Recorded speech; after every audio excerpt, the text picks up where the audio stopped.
Hello everybody, my name is Jared Weathers and today we're talking about one of the most prolific athletes of the 80s and 90s, from Oakland to Kansas City, from running back to a designated hitter. Today we are looking at Mr. Bo Jackson, former Oakland Raider and former Kansas City Royal. Let's go.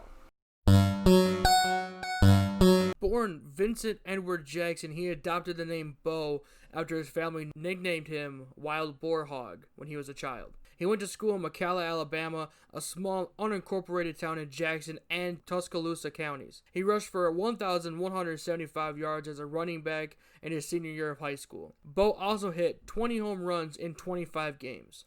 Jackson left high school as a two-time state champion in the decathlon. Bo Jackson got drafted by the New York Yankees in the second round of the 1982 MLB draft. Jackson instead chose to attend Auburn to play football. In 1982, during his freshman year, Auburn played Boston College in the Tangerine Bowl, now called the Citrus Bowl. Jackson made a one-handed catch on an option play, and Auburn won the game 33-26 as Bo rushed 14 times for 64 yards and 2 touchdowns. In his sophomore year, Jackson rushed for 1,213 yards on 158 carries for an average of 7.7 yards a carry. In the 83 Auburn, Alabama game, Bo rushed for 256 yards on 20 carries, which was the sixth most rushing yards in a game in SEC history, and being the second best yard per rush average in a game with a minimum of 20 attempts. Auburn finished the season beating Michigan, who was in their 15th season under Bo Schembechler, in the Sugar Bowl. Bo missed most of his junior year with an injury. That year, he won MVP honors at the Liberty Bowl after beating Arkansas. In 85, during his senior year, Bo rushed for 1,786 yards, which was the second best single-season record in SEC history. Bo won the Heisman in 85 over University of Iowa quarterback Chuck Long.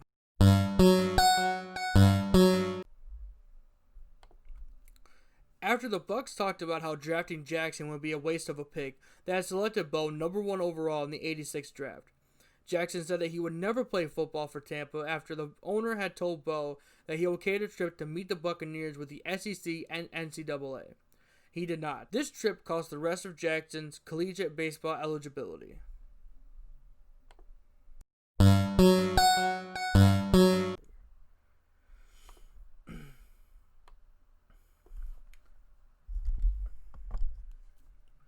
As we have already discussed, Bo said he would never play for Tampa, and he didn't.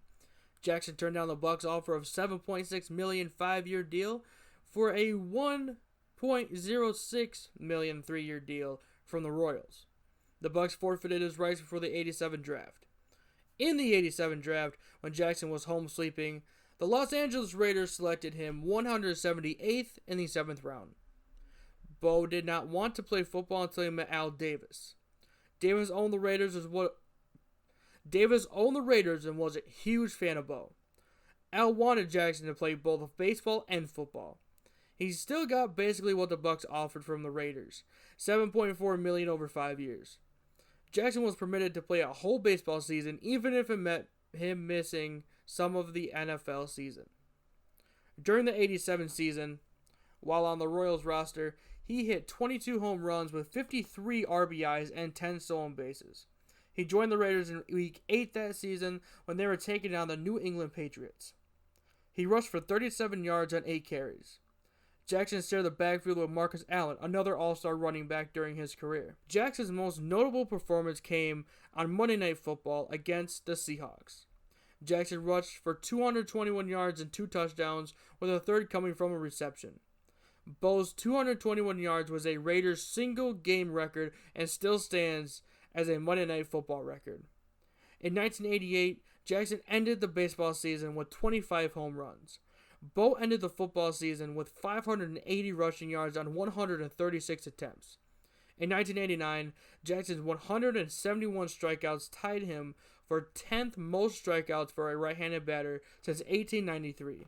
Jackson was also selected for the All-Star game, and he had a huge 448-foot homer and right after, Wade Boggs followed with his own homer. Jackson and Boggs are the first All-Stars to do that.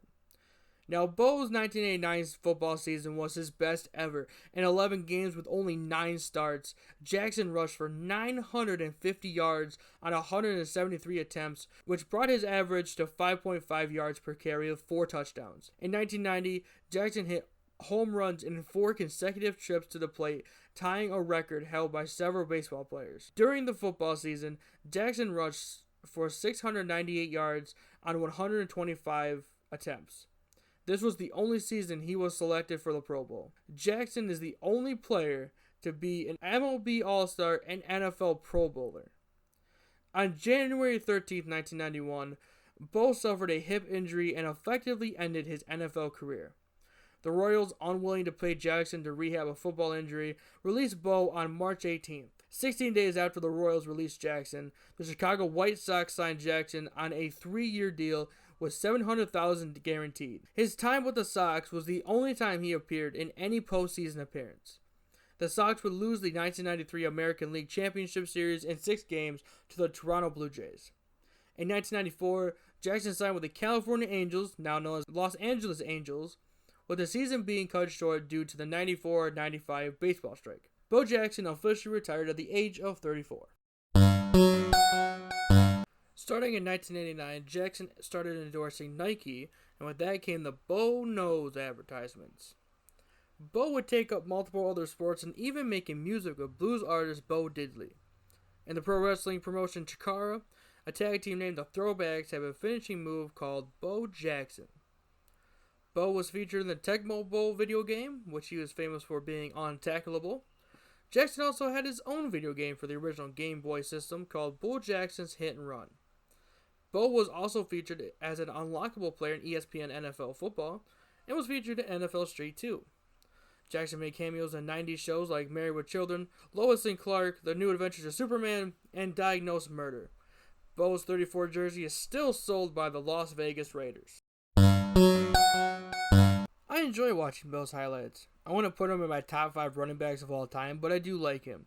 I've never seen his baseball highlights, but I'm definitely going to have to check out his back-to-back home runs with Wade Boggs.